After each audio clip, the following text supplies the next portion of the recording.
and welcome to another edition of Potluck, your everything and anything talk and entertainment TV show.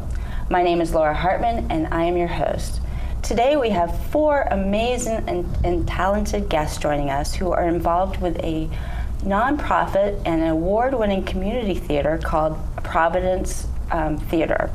So please welcome to the show. We have one of the original founding members, Chip Gertzog. Very good, thanks, Laura. Yes, and Liz Miketon, who is the director of a show. We're here to talk about Neil Simon's Rumors. Yes. Yes, and you also do choreography, acting. You're an acting coach. Yes. And acting, and you've directed. Been all around the theater. Been there, yes. done that. Mm-hmm. And then third in line, we have a newcomer to the area. He's a recent transplant from LA and New York City, where he did stand-up comedy and theater. So please welcome Don Myers. Hello. And the beautiful woman in the blue is Andra, correct? Correct. Andra Witt. Correct. Yes, and you've done a number of acting. You've been very heavily involved with theater, and you're also a member of the Providence Theater. Yes, I am. Okay, so welcome to the show. Thanks for having us. Yeah, great to. So you just had an opening this past weekend at the Providence. So where exactly is Providence Theater? Go ahead. We perform at the James Lee Community Center, Okay. And we moved there in 2004. It's at 2855 Annandale Road. It's a historic old elementary school with a magnificently renovated theater. Nice. 200 seats, very comfortable. Great sight lines. Audience members really enjoy it. Oh, great. Fantastic. So let's talk about each and every one of you first, okay, before we get into talking about Rumors and your involvement with Rumors. And so how did you get involved with Providence? I understand you just had an anniversary, a 10-year anniversary for the theater company last month? May represented 10 years at the James Lee Community Center Theater, okay. But the Providence Players has actually been around for 16 years. Oh, okay. We were born in an elementary school as an outgrowth of Kids Drama Club, and some adults said, why don't we put on a show one day, and we did, and we mounted Kaufman and Hart's You Can't Take It With You and performed for something like 1,000 people in one weekend on an elementary school stage, and it just kind of snowballed from there. 2004 we moved into the James Lee Community Center Theater, and we've been there 10 years. Okay. Great. Personally, I got involved in the very beginning. Someone said, let's do a show. I had never done any theater in my life before, except helping around with the kids' theater, and I joined to learn to do some tech theater, lighting and sound design. Sure. There weren't enough men, so I ended up on stage, which I try and avoid as much as possible. Right. But it's become quite a passion for me over the last 16 years, and I direct, I do lighting and sound design, produce, marketing, publicity. Like a theater connoisseur expert. Junkie is the word Junkie's the word we use. Yeah. Okay, great. And I'm sure you've made a lot of good friends, and that are probably like family. The best. You know. Okay, great. And Liz, so tell us about your theater background and involved with I've Providence. done theater arts since I was born. I can't remember never having not done it, both on stage, writing, directing. Did you have parents who? I didn't. Oh. But it's just one of those things that started when I was 6 months old. Oh, wow. Right, and it stuck forever. My grandmother actually did a lot of theater, but I never saw her perform, but she sang and played the piano a lot. Okay. So it is a family type thing. And I have been in a community theater since the early 90s, which has become very popular since 2000. Sure. A lot of small groups would build up and then they kind of disperse, but nowadays you can find hundreds of community theater groups. Fairfax County, Loudoun County, Prince William County, all over, out to Fauquier County and then through Maryland. So there's hundreds of groups, and it's been quite a growing phase the past decade or two. Sure. I do some work with different groups, and I came to the Providence Players in 2005, where I auditioned for an open call for the women. Chip's wife, Barb Gertzog.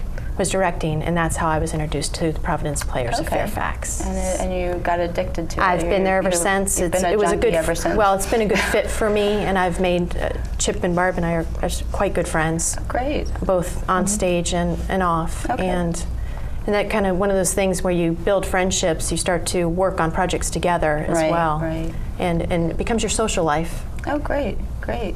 Dawn, so tell us about your acting background and also maybe a little about your stand-up comedy. Well, I'm a recent transplant from New York City. Yes. I lived there for 20 years, and before that I lived in Los Angeles for 10.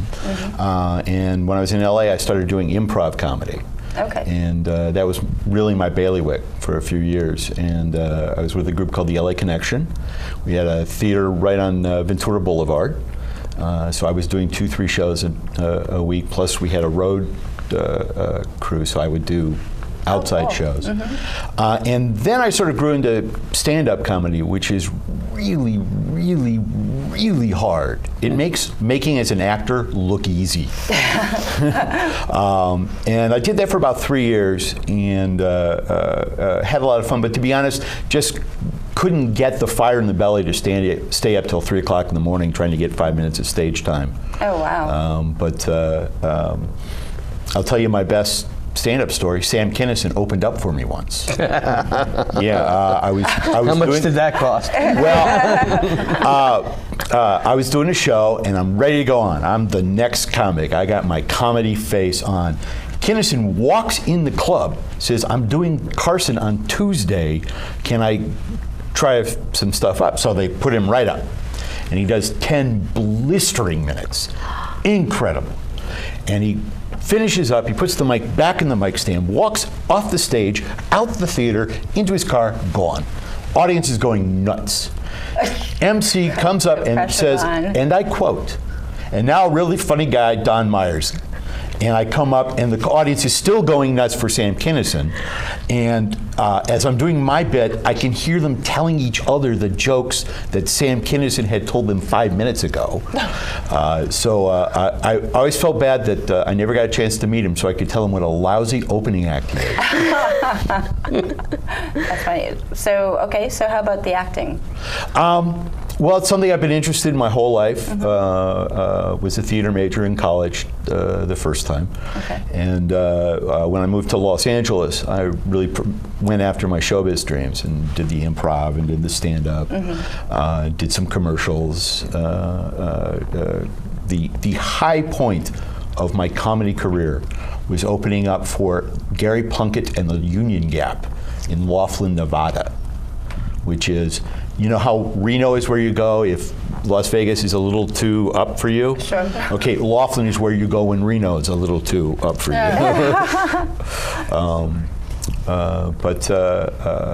Then I moved to New York and did the same thing, worked during the day and did theater at night. Right.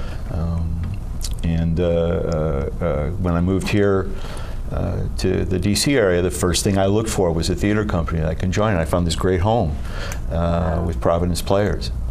That's awesome. Okay, so Andra, tell us about your background.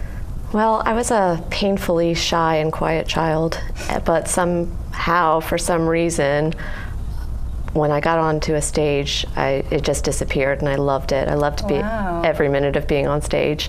So I did school plays growing up and in high school, and then I minored in it in college. And then I moved back to the DC area from Silver Spring. Okay. And then I moved back to the DC area, and I did community theater for a few years and really enjoyed that. A lot of great community theaters in the area, like Liz said. And then I took a few years off because I decided to become a CPA, and so I had to study for my CPA exams. Sure. Yeah, so I couldn't do any acting then. It was miserable, but I finally passed the test, and first thing I did was I auditioned for Auntie Mame in 2011 with the Providence Players. I'd never heard of them before. I just showed up, and I just stayed. I loved being in that show, and I loved the people who were involved. It was a very welcoming, warm environment, but we had a lot of fun, but everyone was very professional, and I had a blast, and that's awesome. I have helped out with most of the shows since then in some capacity or other. If I'm not on stage, then I'm backstage or helping with props, some capacity or other. So okay, great. So since you started out as a in a children's school, do you ever do like children's performances, or is it just strictly like adult stuff? We don't do children's performances specifically. At least we haven't in the last 16 years. Never say never. Right. Or maybe there's a play like The Glass Menagerie or something where you'd have a child. We've had children. Okay. Quite often in our we do 4 shows a year. Right. One of It's a which holiday is play, one of for which sure. is a holiday show, and okay. we tend to audition for and cast kids at that time of year, and we use young people if the play calls for it. But we don't specifically go out to try and create children's theater. Right. That's not our thing, at least right now. But you never know what might change in the future. Okay. Now speaking about auditions, how did you? I mean, it sounds like once you guys come to your theater, it's like you're kind of stuck. It's like Hotel California, maybe. Because I know, having a theater mother, and she's like hopped around like a lot of different places, and I know other actors and actresses that have moved around to different community theaters doing their acting or directing or whatever. So, you guys sound like you're like small town, like community theater. Like, it sounds pretty awesome. Sometimes it's also a matter of networking. Okay. I work with other groups as well, and in turn, I call in other friends. You call them your theater family. I've called Chip in to come help me on shows with other groups because of his expertise, right. and vice versa. And we may, that's part of the networking of the whole, you do it with costumes a lot too, to share costumes. Right. It helps everyone because most community theater is nonprofit, and to build that network is important for all of us to thrive. Sure. So you all want to help each other be successful, and that's again part of the family, but the building of what's going on socially in the community for live art. Right. And we've supported groups. Sometimes you also go out and support, maybe do a show at a senior center to just give back. Right. Or that's nice. you do charity, you raise one of your shows or performances, the money from that may go to a group, which Providence Players has done before. Oh, that's nice. So we have also had people come in to do concessions with nonprofit groups that are trying to earn money for whatever, raising food, clothes, what have you. So again, it's all social based and part of family and networking with all the theater groups in the area. Okay. Even though you do have your home base, I do consider Providence Players one of my home theaters, but I do support other groups as well. Okay. But I've been here since 2005 and involved one way or another most shows. Over the last 16 years, we've had hundreds of people involved with the Providence Players. At any given time, there's probably 125 or so active members. Okay. People come and people go as their time and energy for theater permits.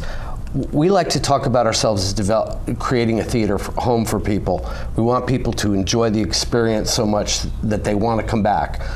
We like an actress or an actor who wants to work backstage props or stage managing. Sure. And so we try to create that environment. A lot of theater companies will look outside to form a production team for a particular show. We use a combination of, all our auditions are open. Liz had about 50 people audition for Rumors. We have new people in virtually every show that we do. We have new people behind the scenes every show that we do. And then there's a consistent group of regulars who help support and develop the talent both on stage and off stage to work with the group. So we're a family, but we're not a closed family. We're a growing family. Okay. It's an expanding sort of circle of people that we try to get them in the door and hope they'll come back, and we hope they'll stay. I can second that as the new guy here. I was very welcomed in starting with the audition process. Wow. Okay. And how do you get the word out for an audition? Like, I mean, I don't know what the next play coming up is, but well, this is our final one for the current season. We'll be auditioning probably sometime in June or July for Of Mice and Men, which will open in the fall. That's a good one. Yes. We advertise our website, www.providenceplayers.org. We always post our audition announcements there. There are a number of theater listservs for the Washington, D.C. area, as well as Facebook groups for theater auditions, and every one of ours is advertised that way. We have an email list. Actors and actresses will ask to receive audition notices, and they email us at providenceplayers@cox.net, and we'll put them on the audition list. Great. So we have no problem for the right kind of play. Like Liz's turnout was really good for Rumors, and that's not strange for us to have a large turnout for auditions. Sure. Now, as far as like membership, with different theaters, you have membership people that know about the shows, or they become members. Like a membership, not for people that want to be on the stage, but to watch the theater. Do you have memberships? Season ticket holders that have, yes. Okay. Exactly, and they go on our email list as well. And we also have some events that we focus on for our regular patrons, season ticket holders, most of whom are also donors, which we're very appreciative of. We have an opening weekend party, which isn't just for the cast and crew, but we actually invite our season ticket holders and donors and our advertisers, our Playbill advertisers, to come to that. We sometimes do it opening Friday. This year, for Rumors and for some of our other shows, we held it opening Saturday because we think we can get a better crowd Saturday night to go out afterwards. So less dealing with traffic from the rush hour. Yeah. People are less tired on Saturday night. Yeah. Well, speaking of traffic and stuff, I supporting community theater, you can avoid traffic and not have to worry about going down to DC and and support the arts. Laura, you couldn't be more right. There's a lot of great. The Providence Players productions are wonderful, and our audiences love them, and yes, we've won awards, but that's true with many community theaters in the area, and it's a great alternative to spending the money to go up to New York City, which I do often and enjoy very much, or to the Kennedy Center. Even to DC. And in Falls Church, we have a ton of restaurants right around the theater that are awesome to go to. Make a night of it, still be cheaper than going to DC. Oh, sure. Another thing about community theater is I know growing up watching plays like all my life, and I've gone to New York City and seen off-Broadway and Broadway shows, and some of the community theaters plays that I've seen have been better, if not even more so better. Yes, and our Rumors is one of them for sure. Nice so it's definitely. Thank you. So, what kind of challenges, let's start talking about the play. What kind of challenges have you had for directing this play? With any Neil Simon, because Neil Simon's done over and over and over and over again and is so popular, that alone is a challenge because it's a show that's been done a lot. Rumors was just done in the area last year, and that's also a challenge because then you wonder, okay, will people come see it again? Were we too close? But that's just how seasons fall. But you always still have, when you're working on a show, and I usually start working on a show I'm going to direct at least a year out, if not farther. I've been hoping to direct Rumors with Providence for 3 years now, maybe been a little longer. And I brought it to them. Something we do at the Providence Players that's great is they do a play reading, which is open to all membership, and frankly, people off the street. You could bring a friend and come to a play reading. It's once a month, and that's how we learn about new material. And or old material or different material or original works. And I got them to read the play, and they loved it. They thought it was hysterical because it is. It's a comedy. Neil Simon's, and it's his only farce, and it really gets kind of wild, and there's some great roles in there, and it's an ensemble piece.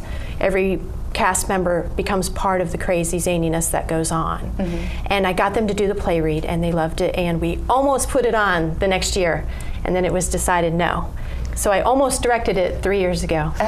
Last year they came and asked if I'd be willing to direct, and I said I'd love to, and they gave me a list of plays they'd narrowed down, and Rumors wasn't on it. So I put myself in for a couple of them, and then I put a plug in. I would really, really, really, really, really, really love to do this with you guys. And they granted it to me last year, and it was wonderful. And again, the challenge being doing a Neil Simon, but I've been preparing for years. Right. I did the show myself back in '96 out at Prince William, and I always wanted to direct it because I love Neil Simon. Right. I know it's setups and you expect the comedy, but it's still funny. Sure. I'm laughing every time I see them perform. I laugh still. All the rehearsals we went through for months, I laugh every time because he's funny. I think part of it is he brings reality to relationships, Sure. and everyone relates, and that's why you laugh out loud, because you get it. You either have a spouse like that, an uncle like that, a neighbor like that, and you know someone. Right. And it relates, so then you laugh because it means something to you. And this gets really crazy. So we have shtick in it too. I love slapstick. I tout myself as a comedic actress when I am on stage.